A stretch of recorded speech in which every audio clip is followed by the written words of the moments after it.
హరి ఓం శ్రీ గురుభ్యో నమ. నిన్ను చింతింపుచున్ పాడుచున్ పొగడుచున్ నీ దివ్య చరిత్రముల్ వినుచున్ చూతురుగాక లోకులు ఇతరాన్వేషంబులంజూతురే. ఘన దుర్జన్మ పరంపరాహరణ దక్షంబై మహాయోగి వాగ్వినుతంబైన భవత్పదాబ్జయుగమున్ విశ్వేశ విశ్వంభర. యాదవులందు పాండుసుతులందు నధీశ్వర నాకు మోహ విచ్ఛేదము సెయుమయ్య. ఘన సింధువు జేరడి గంగభంగిని పాద సరోజ చింతనముపై అనిశంభు మదీయ బుద్ధి నిత్యాదర వృత్తితో గదియునట్లుగా చేయగదయ్య ఈశ్వర. శ్రీకృష్ణాయదుభూషణ నరసఖా శృంగారరత్నాకర. లోకద్రోహి నరేంద్రవంశదహన లోకేశ్వర. దేవతానీక బ్రాహ్మణ గోగణార్తిహరణ నిర్వాణ సంధాయక. నికున్మృక్యదృంపవే భవలతల్ నిత్యానుకంపానిధి. త్రిజగన్మోహన నీలకాంతి తను ఉద్దీపింప ప్రభాత నిరజబంధు ప్రభమైన చలముపైన్ రంజిల్ల. నీలాలకవ్రజ సంయుక్త ముఖారవిందమతి సేవ్యంబై విజృంభింప మా విజయుంజేరడు వన్నెలాడు మదిన వేసించునల్లప్పుడున్. హయరింఖా ముఖధూళి ధూసర పరిన్యస్తాలకోపేతమై రయజాతశ్రమతోయ బిందుయుతమై రాజిల్లునెమ్మోముతో. జయమున్ పార్థునకిచ్చు వెట్కనని నా శస్త్రాహతించాలనొచ్చియు పోరించు మహానుభావుమదిలో చింతింతునశ్రాంతమున్. నీ పద్యావళులాలకించు చెవులు నిన్నాడు వాక్యంబులు. నీ పేరంబని సేయు హస్తయుగమున్ నీ మూర్తిపై చూపులున్. నీ పాదంబుల పొంత మృక్కు శిరముల్ నీ సేవపై చిత్తముల్. నీపై బుద్ధులు మాకు నిమ్ము కరుణం నీరే జపత్రేక్షణ. హరి ఓం శ్రీ గురుభ్యో నమ. క్షేత్రజ్ఞుడు ఆత్మస్వరూపమైనటువంటి వాడు, పురుషుడు అయినటువంటి వాడు, పురాణుడైనటువంటి వాడు, స్వయం జ్యోతిస్వరూపమైనటువంటి వాడు, పర ఈశ నారాయణ భగవంతుడు వాసుదేవుడు అనేటువంటి పేర్లతో పిలువబడేటువంటి ఆ పరమాత్మ తన మాయ యొక్క శక్తి చేత సకల ప్రాణుల యొక్క బుద్ధిలో సర్వాంతర్యామి అయి స్వయం ప్రకాశ స్వరూపుడిగా వెలుగుతున్నాడు. ఆ వెలిగేటువంటి భగవంతుడికి పుట్టుక లేదయ్యా అని రఘుగణుడికి ఆ జడభరతుడు చెప్పాడు అనేటువంటి విశేషాన్ని శోకబ్రహ్మ పరీక్షన్ మహారాజు చెప్తూ దీనినే భాగవతం పోతన గారు జననములేక కర్మముల జడలబోక సమస్త చిత్తవర్తనుడగు చక్రికిన్. కవులు ఉదార పదంబుల జన్మ కర్మముల్ వినుతులు సేయుచుండుదురు. వేదరహస్యములందు ఎందు చూచిన మరి లేవు జీవునికి చెప్పిన కైవడి జన్మ కర్మముల్ అని. ఆయనకి జననం లేదయ్యా, కర్మల యొక్క జాడకే పోడైనా సమస్త చిత్తవర్తనుడగుచు అంటే ఏమిటనమాట, స్వయం ప్రకాశుడై సమస్త జీవుల యొక్క బుద్ధిలో అంతర్యామి అయి ఉండేటువంటి వాడు. జీవునికి ఉండేటువంటి జీవునికి చెప్పిన కైవడి జన్మకర్మములు, జీవుడికి మాత్రం ఈ జన్మకర్మలు ఉంటాయి అనేటువంటి విశేషాన్ని చెప్పాడు. ఏమండి ఇక్కడికి వచ్చేటప్పుడు కూడా ఒకటి, మరి పరమాత్మ జీవుడు ఇద్దరూ ఒకటే కదండి అన్నాడు. ఇద్దరూ ఒకటే. ఇప్పుడు పరమాత్మలో ఉండేటువంటి ఆ జ్ఞానము, ఆ శక్తి, ఆ తెలుసుకునేటువంటి తత్వం అంతా కూడా ఏమవుతుందంటే జీవుల యొక్క శరీరాల్లోకి ఎంటర్ అవుతుంది.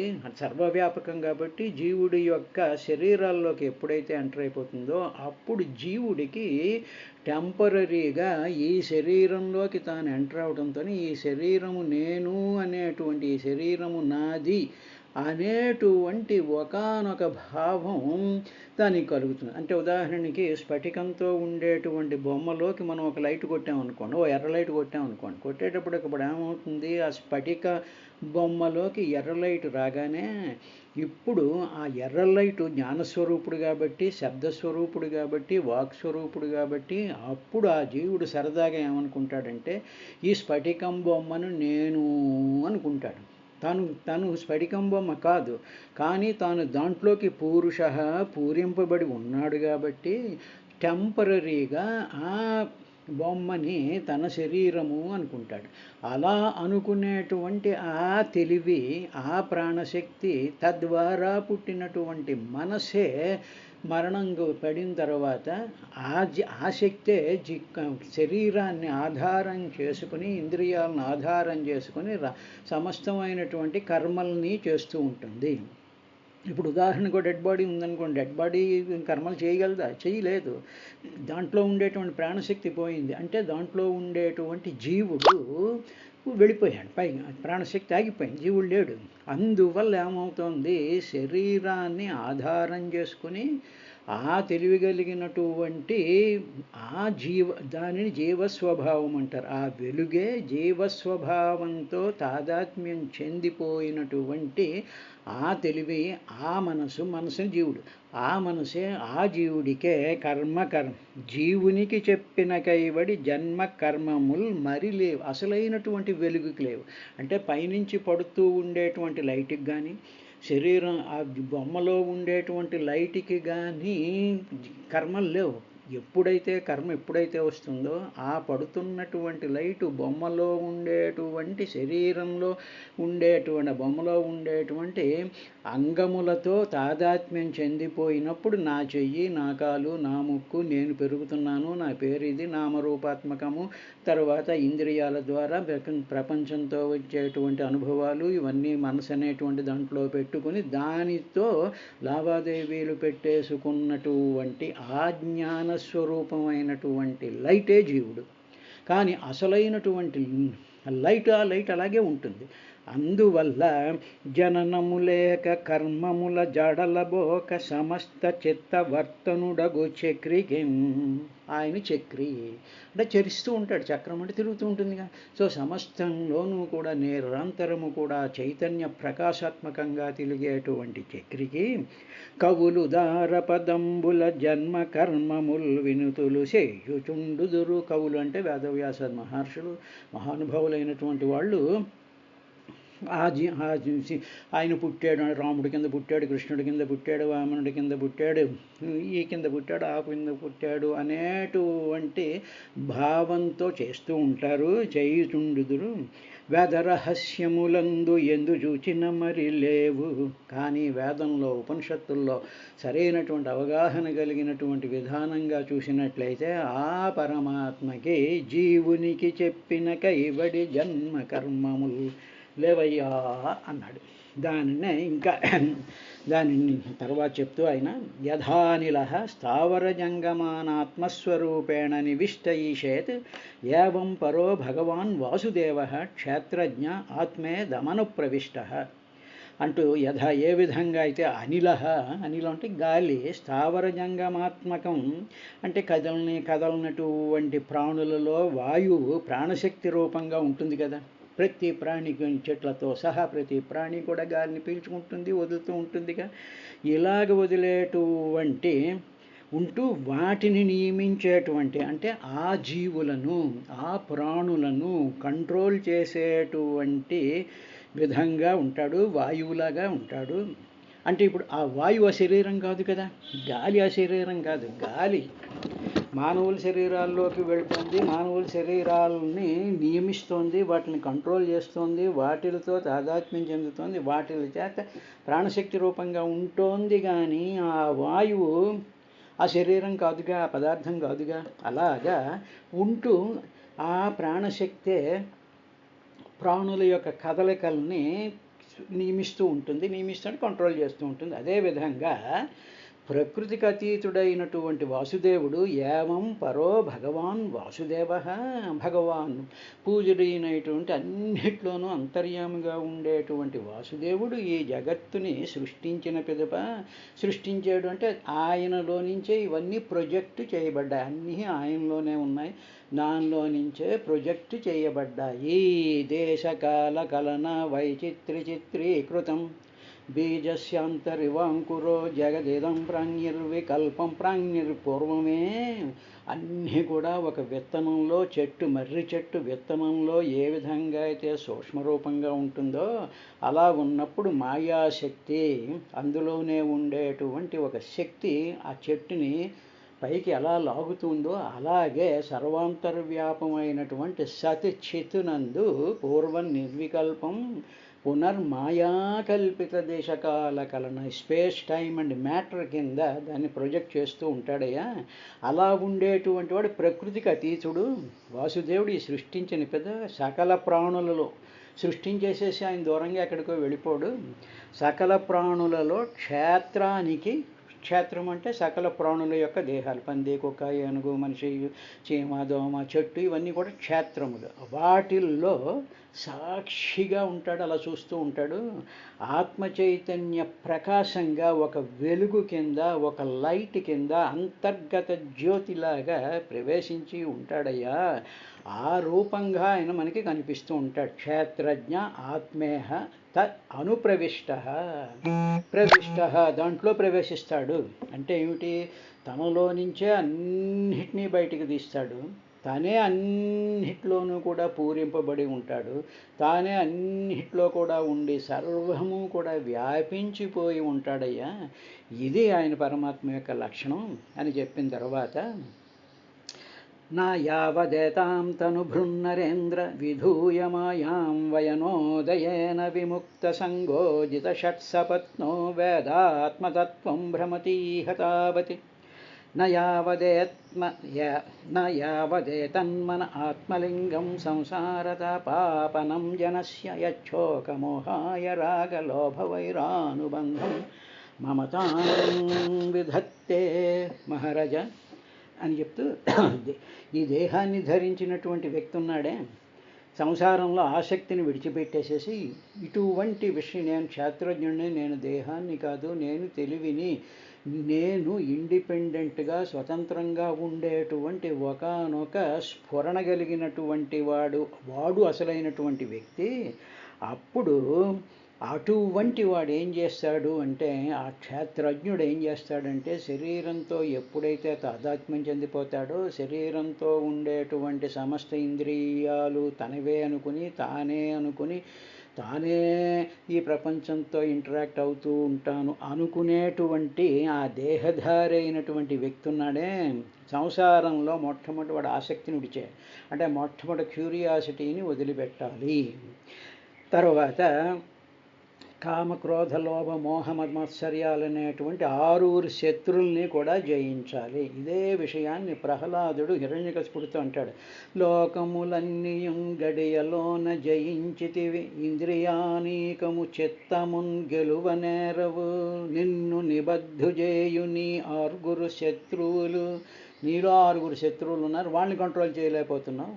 నీకు ఆసక్తి ఉంది, ఏదో ఒక విషయం మీద ఆసక్తి, వెంటనే ఆ ఆసక్తిని ఏం చేస్తుంది, దాని మీద కోరికను డెవలప్ చేసేస్తుంది. కోరిక తీరిపోతే పర్వాలేదు, కోరిక తీరకపోతే క్రోధం వస్తుంది. కోరికతో నువ్వు సంపాదించుకున్న వస్తువు నాకే కావాలి, నేను అది ఎవరికి ఇవ్వకూడదు అనేటువంటి లోభం వస్తుంది. ఎప్పుడైతే నీకు ఆ వస్తువు నా దగ్గర ఉంది అనగానే నీకు ఒక రకమైనటువంటి మదం, ఒక రకమైనటువంటి నాది అనేటువంటి, నాకింత చదువు ఉంది, నాకింత నాలెడ్జ్ ఉంది, నాకింత డబ్బు ఉంది, నాకింత పరివారం ఉంది, నాకింత ఇది ఉంది, అధికారం ఉంది అనేటువంటి ఒకానొక భావం మదం వస్తుంది. దానితో మాత్సర్యం వస్తుంది. అంటే ఇంకెవరిని కేర్ చేయకుండా, దుర్యోధనుడిలాగా దేనిని కూడా కేర్ చేయకుండా ఉండేటువంటి మదమాస్యం. ఇవి 6 బయట లేవు, నీలోనే ఉన్నాయి. కారణం ఏంటంటే నీకు ఆసక్తి ఉంది, నీకు కోరిక ఉంది. అవతల ఓ మామిడి పండు ఉంటే మామిడి పండుకి రామారావు నోట్లోకి వెళ్ళాలని దానికి కోరిక ఉండదు.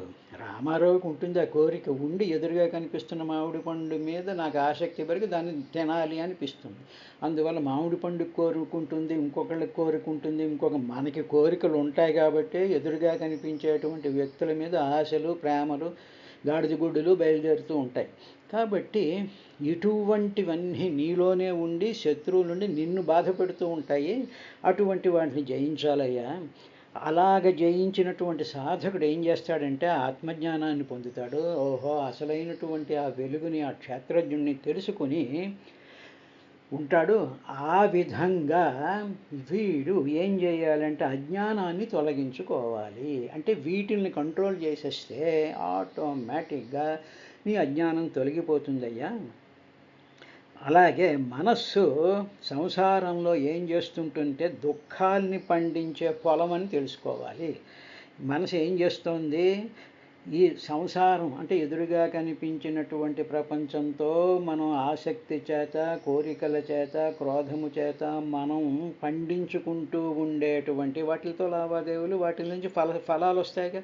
కర్మలు చేస్తూ ఉంటాం, ఫలాలు వస్తాయి. అంటే పండించుకోవడం అన్నమాట. ఈ సంసారంతో పండించుకున్నటువంటి ఈ ఫలాలు ఏం చేస్తూ ఉంటాయంటే దుఃఖాన్ని ఇస్తాయి. ఫైనల్గా you will be throne into despair and dislocation అయిపోతావు. నీకు ఒక చింత వచ్చేస్తుంది, ఒక దుఃఖం వచ్చేస్తుంది. అది పోతుందేమో అని భయం, అది తగ్గిపోతే భయం, ఎక్కువైపోతే భయం, రకరకాలైనటువంటి దుఃఖాల్లో పడిపోతూ ఉంటాడు. ఈ విషయం ప్రతి మానవుడు తన యొక్క అనుభవంతో అది తెలుసుకుంటూ ఉండాలి. తర్వాత ఈ మనస్సే ఏం చేస్తుందంటే మానవుడికి మమకారాన్ని పెంచేస్తుందయ్యా. పెంచేసేసి శోకము, వ్యామోహము, చింత, ఆసక్తి, లోభము, వైరము అనేటువంటి నెగిటివ్ పార్ట్స్ ఆఫ్ ది సిస్టంతో లింక్ చేసేస్తూ ఉంటుంది. అది చోక మోహ మాయారాగలోభ వైరానుబంధం మమతాం విధత్తే అన్నాడు. ఇవి అంటే ఏమిటనమాట? ఈ మనస్సే బహి కారణం బంధమోక్షయో అన్నాడుగా భగవద్గీతలో. మనసే కదా, చిత్తమే కదా, ఆత్మయేవహి బంధు, ఆత్మయేవహి రిపు, శత్రువు అన్నాడు. కాబట్టి శత్రువులు ఇవన్నీ కూడా బయట ఉన్నాయి, బయట వస్తువులు ఇవి కాదు. నీ ఆసక్తిలో నుంచి పుచ్చినటువంటి కోరికల నుంచి నువ్వు చేసేటువంటి కర్మల యొక్క ఫలాలు బోత్ పాజిటివ్ అండ్ నెగిటివ్ ఉంటాయి. నెగిటివ్గా ఉన్నా దుఃఖమే, పాజిటివ్గా ఉన్నా దుఃఖమే. 1 కేజీ బంగారం ఉంది అంటే ఇంకో 2 కేజీ కొనుక్కోవాల్సింది అనేటువంటి దుఃఖంతోనే ఉంటూ ఉంటావు. అదేవిధంగా ఇవన్నీ కూడా శోకం, మోహం, చింత, ఆసక్తి, లోభం, తర్వాత వైరం, ఒక రకమైనటువంటి వైరం నీలో దెబ్బలాడేది. అయ్యో నేను తెలివి తక్కువ పని చేశాను, ఇవాళ వాళ్ళతో సేపు ఇంకొక గంట సేపు కూర్చొని కబుర్లు చెప్పుకుంటే బాగుండేది, లేకపోతే ఇంకో చోటుకి వెళ్ళి ఈ ప్లాట్ కొనుక్కున్నాం, ఇంకో ప్లాట్ కొనుక్కుంటే బాగుండును అనేటువంటి నిన్ను నువ్వే తిట్టుకుంటూ ఉంటావు. నేను చాలా తెలివి తక్కువ పని చేశానండి, నిన్ను నువ్వు తిట్టుకుంటూ కూర్చుంటావు. అలా వైరం పెట్టుకుంటావు, బాహ్య ప్రపంచంతో వైరం పెట్టుకుంటూ ఉంటావు. తెగని సంబంధం అంటే ఏమిటి? ఇది కట్ అవుతుంది, ఈ సంబంధం అలా కంటిన్యూస్గా అవుతుంటుంది. ఏమండి ఇవి చెడ్డ కాదు, మంచి వాటిలతో కూడా ఇదే ప్రాబ్లం అండి. మనం ఏమనుకుంటామంటే ఇంకో ఈ గుడికి వెళ్ళామండి, ఈవేళేమో ఈ తీర్థయాత్ర చేసామండి అంటాం. ఇంకోళ్ళు ఎవరో వచ్చి అక్కడికి వెళ్ళలేదంటే అబ్బాయి వెళ్ళలేదండి, నన్ను భగవంతుడు అక్కడికి పిలవలేదు. నిన్ను పిలిచేదేమిటి? వాడికి ఇదే పని ఏమిటి? నిన్ను పిలుస్తాడేమిటి? ఇదంతా నీ అహంకారంతో నువ్వు మాట్లాడుకుంటూ ఉండేటువంటి మాటలు. కాబట్టి ఇది కాదు. భగవంతుడి మీద పరిపూర్ణమైనటువంటి అవగాహన ఉన్నట్లయితే వాడు పిలవక్కర్లేదు, వాడు నీలోనే ఉంటాడు, సర్వత్రా వాడే ఉంటాడు అనేటువంటి ఆ జ్ఞానం ఇది అల్టిమేట్. దానికి రావాలయ్యా. అలా కాకుండా ఎంతవరకైతే సాధకుడు ఈ ఆత్మవిచారాన్ని చేసి అలాగా తాను ఎవరు, తాను పరమాత్మలో నుంచి విడిపడినటువంటి ఒక అంశమే శరీరంతో తాదాత్మ్యం చెంది జీవుడు అనుకుని ఆ జీవుడు శరీరంతో తాదాత్మ్యం చెంది నాది, నేను అనేటువంటి దానిని డెవలప్ చేసి తద్వారా ఆసక్తి, కామక్రోధ, లోభ, మోహ, మతమత్సర్యాలు, మోహం, చింత, వైరం ఇవన్నీ కూడా లోపల డెవలప్ చేసేస్తూ ఉన్నాడు. కాబట్టి వీటి నుంచి వెనక్కి వెళ్తూ మనస్సుని భగవంతుడి మీద ఆ ఏకాగ్రత చేసుకుని ఆ మొదట్లో సాకార రూపం మీద తర్వాత నెమ్మదిగా అదే భావాన్ని దాన్ని అభ్యాసం అలాగ చేస్తూ చేస్తూ చేస్తూ ఉండేటప్పటికీ అప్పటికి మనిషికి తాను ఎవరో తాను ఆత్మస్వరూపమైనటువంటి ఆ అసలైనటువంటి నేను తెలుస్తూ ఉంటుంది. అలా తెలియనంత వరకు కూడా ఈ జీవుడు ఈ వ్యక్తి తాను శరీరం అనుకునేటువంటి నేను బ్రహ్మాండమైనటువంటి అభిషేకాలు చేసేసానండి, నేను తిరగనటువంటి క్షేత్రాలు లేవండి, నేను చేయనటువంటి పూజలు లేవండి అంటే నేను ఏడుస్తూనే ఉన్నావు. ఇంకా నేను ఇన్ని చేశాను నేను అంటే నువ్వు శరీరం అనుకుంటున్నావు, నీ ఇంద్రియాలు అనుకుంటున్నావు, నీ జ్ఞాపక శక్తి అనుకుంటున్నావు, నీకు వచ్చినటువంటి స్తోత్రాలు అనుకుంటున్నావు, నువ్వు పట్టుకొచ్చినట్టు చెంబు నీళ్ళు అనుకుంటున్నావు. ఇంకా నువ్వు ఆ మాయలోంచి నువ్వు బయటపడలేదు, నీ అసలైన స్వరూపం నీకు తెలియలేదు నీకు. కాబట్టి ఇలాగ ఉండేటువంటి వాడు ఈవేళ 10 అభిషేకాలు చేస్తే రేపు పొద్దున 100 అభిషేకాలు చేస్తూ కూర్చుంటా, అంతకుమించి నీకేమీ రాదు నీకు. కాబట్టి ఇలాగా తన స్వరూపం తెలియకపోయినట్లయితే తాను శరీరం అనుకుని, తాను అధికారిని అనుకుని, తాను పూజా పునస్కారాలు చేస్తున్నాను అనుకుని, తాను వేద పఠనం చేస్తున్నాను అనుకుని, తాను ప్రవచనాలు చెప్పేస్తాను అనుకుంటూ ఉండేటువంటి జీవుడు ఇవాళ 2 ప్రవచనాలు 3, 4 ప్రవచనాలు 5 ప్రవచనాలు చెప్పుకుంటూ పోతూ ఉండడమే. తన స్వరూపం అనేటువంటిది తెలియనంత వరకు ఈ సంసారంలో వాడు తిరుగుతూనే ఉంటాడయ్యా అన్నాడు. సంసారత పాపవనం జనస్య.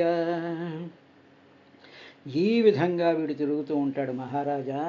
ఎవరు వీడు అంటే తనుభృత్, దేహధారి అయినటువంటి వ్యక్తి. దేహధారి నేను దేహము అని దానినే ధరించినటువంటి నీ ఇంటెలిజెన్సు, నీ నామరూపాత్మకము అనేటువంటి వ్యక్తి విముక్త సంగ ఆసక్తిని, సంగత్వం అంటే పీకులాటను, విముక్త వదిలిపెట్టబడాలి. జిత షట్ సపత్న 6 శత్రువులు, షట్ 6 నీవు విడిచిపెట్టాలయ్యా.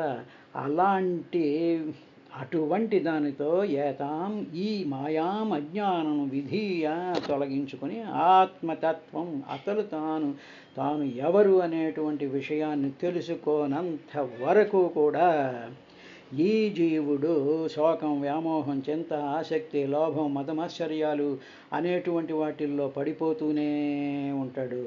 అవి మంచి పనులు చేశామా చెడ్డ పనులు చేశామా అన్నది కాదు. అది నీకు ఆసక్తి ఉన్నప్పుడు మంచి పని చేసినా చెడ్డ పని చేసినా ఏం చేసినా నేను చేస్తున్నాను, దేహంతో చేస్తున్నాను, ఇదంతా నాది అనుకునేటువంటి మాయలో ఉంటే వాడు సంసారంలో అలా తిరుగుతూనే ఉంటాడు. సంసారం అంటే అల్లుకుపోతూ ఉండడం. ఇవాళ ఒక పూజ, ఇవాళ వినాయకుడు పూజ, రేపు పొద్దున అమ్మవారి పూజ, ఎల్లుండి నరసింహస్వామి పూజ, ఆ తర్వాత ఏమో ఇంకో బాబా పూజ, ఇంకోటి, ఇలాగే ఇదే సంసారం అంటే. ఇలాగ పెంచుకుంటూ పోతూ ఉంటాడు. అన్ని తత్వం ఒకటే అన్నప్పుడు అది నీ శరీరంలో ఆత్మస్వరూపం కింద సర్వవ్యాపకం అయిపోతుంది అని అన్నప్పుడు నీ మనసుని జ్ఞానాగ్ని దగ్ధకర్మాణం అని చేసే ఇదంతా కూడా నిశ్చరతే ఎత్ర నిశ్చరతి మనశ్చంచలమస్థిరం. ఇక్కడ చంచలం మంచి విషయాల్లోనూ చంచలిస్తూ ఉంటుంది, అస్థిరంగానే ఉంటుంది. చెడ్డ విషయాల్లోనూ అస్థిరంగానే ఉంటుంది, చంచలంగానే ఉంటుంది. అదేవిధంగా ఆత్మ సంయోగ యోగంలో దాదాపు 16 రకాలుగా మనసు గురించి ఆయన రెఫరెన్స్ ఇస్తూ ఉంటాడు ఆత్మ సంయమ యోగంలో. దానిని జాగ్రత్తగా అబ్జర్వ్ చేసినట్లయితే ఈ మనసు అనేటువంటిది షోడశ కళాత్ముడై అని ముందు చూశాంగా. 16 కళలు అంటే 16 శక్తులతో మనస్సు, 16 డైమెన్షన్స్ మనసు ఏ విధంగా చంచలం అయిపోతూ ఉంటుందో దాన్ని ఎలా నియమం చెయ్యాలో అనేటువంటిది సరిగ్గా భగవద్గీతను చదివితే మనకు అది అర్థమవుతుంది. అదే విషయాన్ని ఈయన రఘుగండు చెప్పాడయ్యా అని చెప్పి ఇక 17వ శ్లోకంతో 17వ శ్లోకంతో భాగవతంలో 11వ అధ్యాయం 5వ స్కందంలో పూర్తవుతుంది. అదేమిటంటే భ్రాతవ్యమేనం తదభ్రవీర్యముపేక్షయాద్యేధితమప్రమత్తః గురోర్హరేశ్చరణోపాసనాస్త్రో జహివ్యలీకం స్వయమాత్మమోషం. इति श्रीमद्भागवतमहापुराणे पञ्चमस्कन्धे भरतरघुगणसंवादे मनोविजयवर्णनं नाम 11 अध्यायः. ఇక్కడ ఏమన్నంటే కావున ఓ రహుగను ఈ మనసే నీకు శత్రువు అయ్యా అన్నాడు. సో మనకి శత్రువులు బయట వాళ్ళు కాదు, మన మనసే మనకి శత్రువు. ఇది తనంత తానుగా మిథ్య అయినా యాక్చువల్గా మనస్సును చూసినట్లయితే అది మిథ్యాది, ఏం లేదది. కానీ లేనటువంటి దాని బలం చాలా పెద్దది. అంటే ఉదాహరణకు అద్దం ముందు నించున్నాం అనుకోండి, అద్దంలో ఉండేటువంటి ప్రతిబింబం మిథ్యగా, అది నిజం కాదు కదా, కానీ అది చాలా బలమైనటువంటిది. ఆ బలంగా ఉండేటువంటి ఆ మిథ్యారూపం ఏం చేసిన, అబ్బా నేను ఎంత అందంగా ఉన్నాను, కోతిలా ఉంటావు నువ్వు. అద్దం ముందు నల్లగా కోతిలాగా ఉండి నువ్వు అద్దంలో చూసి అబ్బా నేను అంత అందంగా ఉన్నాను అని చెప్పి ఆ మిథ్యా ప్రతిబింబం నిన్ను చవటం చేసి ఎలా గాడిస్తూ ఉంటుందో, అదేవిధంగా ఈ మనసు చాలా బలమైనది, నిన్ను ఏడిపిస్తూ ఉంటుంది. దీనిని ఉపేక్ష చేయడం వల్ల దీని బలం ఇంకా పెరిగిపోతూ ఉంటుంది. ఇది ఆత్మస్వరూపాన్ని కప్పేస్తుందయ్యా. తర్వాత గురువు యొక్క, శ్రీహరి యొక్క పాదాలు సేవించటమే దీనిని నాశనం చేసేటువంటి గొప్ప ఆయుధం ఇది. దీనికి సాక్షి అయి నిల్చుండేటువంటి వాడు కూడా దీని వినాశనానికి శాస్త్రజ్ఞుడు కూడా, శాస్త్రజ్ఞుడు నువ్వు పట్టుకుని లోపల భగవంతుని పట్టుకున్నట్లయితే ఈ మిథ్యా బలంగా ఉండేటువంటి ఈ మనసుని నువ్వు జయించవచ్చు. చాలా జాగరూకతతో ఈ మనస్సుని నాశనం చేయి. మనోలయం చెయ్యడమే ఆలయంలో ఉండేటువంటి లక్షణం. రేపు ఈ పద్యాన్ని చూసి ముందుకు 12వ అధ్యాయంలోకి అడుగు పెడదాం.